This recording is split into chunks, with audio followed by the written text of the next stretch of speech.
দেখুন, এই যে জঙ্গল, পচা ময়লা, সে ময়লার মধ্যে গরু খাবার খাচ্ছে।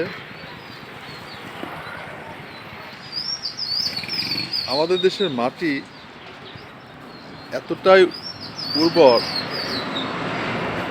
যা বলার বাহুল্য। এই যে নোংরা পচা জায়গা আমরা করে রেখেছি, মানুষ করে রেখেছে, এই জায়গাটা যদি পরিষ্কার থাকতো, এখানে সুন্দর লতা পাতা হতো, গরুগুলো ভালো খাবার পাইতো। তবুও ওই উদ্ভিদগুলাই জঙ্গলকে ভেদ করে উঠছে, আর গরুর খাবার সৃষ্টি হচ্ছে, গরু এর মধ্যেই খাচ্ছে। দেখুন, চিন্তা করুন।